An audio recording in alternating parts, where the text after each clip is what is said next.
चलिए वापस से कुछ और काउंटर्स पे नजर डाल लेते हैं। उसमें गोल्ड और सिल्वर आज के कारोबार में यहाँ पर दबाव दिख रहा है। 200 रुपए के आसपास सोना कमजोर है। 300 रुपए से ज्यादा की कमजोरी हम चांदी में भी देख रहे हैं। वरना जी क्या लग रहा है गोल्ड और सिल्वर में क्या करना चाहिए इस कमजोरी पर?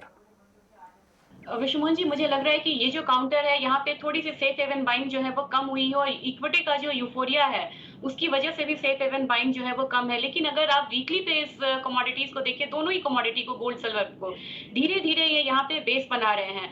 आज के दिन में एक ट्रेंडी मार्केट नहीं है कि बिल्कुल से अपसाइड रैली यहाँ पे आएगी, लेकिन मुझे लग रहा है कि धीरे धीरे एक अपवर्ड मूवमेंट जो है वो इस कमोडिटी में देखने को मिलेगा। इंट्राडे में मुझे लग रहा है कि फिलहाल डॉलर इंडेक्स के ऊपर होने से थोड़ा सा यहाँ पे दबाव है, तो मेरे ख्याल से यहाँ पे सिल्वर को सेल करके चलना चाहिए। 60,650 के लेवल पे एक बार सेलिंग इनिशिएट कर सकते हैं। 60,300 का छोटा टारगेट लेके यहाँ पे हम चलेंगे, तो स्टॉप लॉस यहाँ पे 60,800 का लगा के चलना होगा। सिमिलरली मुझे लग रहा है विश्वमोहन जी की गोल्ड में हल्की सी यहाँ पे जो सेलिंग है वो आ सकती है।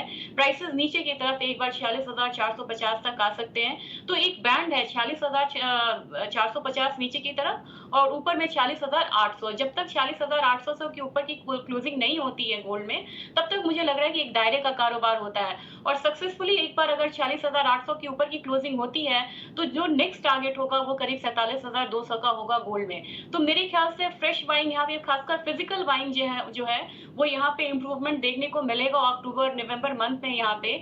लेकिन एक रेंज जो है वो यहाँ पे कायम रहेगा, बायस जो है वो अपसाइड का होगा। ओके, यानी गोल्ड में बायस्ड अपसाइड का है। 46,800 का जो लेवल है उस के ऊपर अगर निकलता है गोल्ड तो 47,200 ऊपर की तरफ जा सकता है, लेकिन अगर वो नहीं निकलता है तो फिलहाल दायरे में ही कारोबार दिखेगा। मनोज जी, आपका व्यू सोने और चांदी को लेकर? बिल्कुल विश्वमोहन जी, यहाँ पे जो डॉलर इंडेक्स में मजबूती है और US 10 year benchmark bond yield जो है वहाँ पे भी हमने यील्ड को 1.55 के लेवल के पार निकलते हुए देखा है, जिसके चलते यहाँ दबाव बनता हुआ दिख रहा है। लेकिन जो सामने चाइनीज़ क्राइसिस है उसके चलते यहाँ थोड़ा कीमतों में सपोर्ट भी बना हुआ है। गोल्ड में एक दायरे का ट्रेड देखने को मिल रहा है। $1,750 यहाँ क्लोजिंग बेसिस पर इंटैक्ट है। भारतीय में भी हमने देखा है कि 300 से 46,400 की रेंज में यहाँ बार बार सपोर्ट्स देखने को मिल रहे हैं। तो गोल्ड में कहीं भी कीमतें अगर नीचे आएगी 300 से 400 की रेंज में, तो वो फिर एक बार बाइंग की अपॉर्चुनिटी होगी। ऊपर में 46,850 46,900 तक के टारगेट लेकर के चल सकते हैं।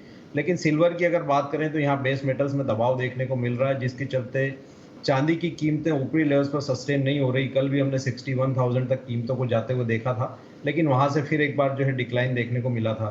तो कीमतें कहीं भी यहाँ पे 60,900 के आसपास आती है तो इंट्राडे में सेलिंग की रणनीति की जा सकती है 60,000 तक के लक्ष्य के लिए। ओके, यानी दोनों ही जानकारों को लगता है कि चांदी को आपको बेचकर जाना चाहिए। 60,000 तक के टारगेट दे रहे हैं चांदी पर मनोज जी और 60,300 का वन्ना जी। लेकिन गोल्ड पर दोनों ही जानकारों बुलिश व्यू है। लग रहा है कि 46,800 पहला टारगेट मनोज जी ने दिया है और वन्ना जी को भी लगता है कि 46,800 के ऊपर अगर गोल्ड टिकता है तो ऊपर की तरफ 47,200 रुपये तक भी जा सकता है। यानी अपसाइड बायस्ड है, अपसाइड की उम्मीद गोल्ड में है, लेकिन चांदी में अभी भी दबाव की ही उम्मीद है। इसलिए इंट्राडे के लिए सेल की ही कॉल आ रही है दोनों ही जानकारों की तरफ से। सर, इससे पहले लेकिन आप लोगों को एक हाजिर का भाव बता देती कि गोल्ड का हाजिर भाव क्या चल रहा है। इब्जा का ये रेट है इंडियन बुलियन ज्वेलर्स एसोसिएशन की तरफ से कि 24 कैरेट गोल्ड का भाव फिलहाल 4,668 रुपये है, 22 कैरेट का भाव है 4,649 रुपये और 18 कैरेट का भाव है 3,501 रुपये। ये इब्जा की तरफ से हाजिर मार्केट के लिए भाव जारी किए जाते हैं, जिसमें 3% का जीएसटी और मेकिंग चार्ज जो अलग से लगता है वो शामिल नहीं है। तो ये हाजिर भाव है। अगर आप ज्वेलर्स के पास जाते हैं तो इसे इंडिकेटिव प्राइस के तौर पर मान सकते हैं। चलिए अब कुछ बात कर लेते हैं बेस मेटल्स काउंटर पर, जहां दबाव दिख रहा है। वरना जी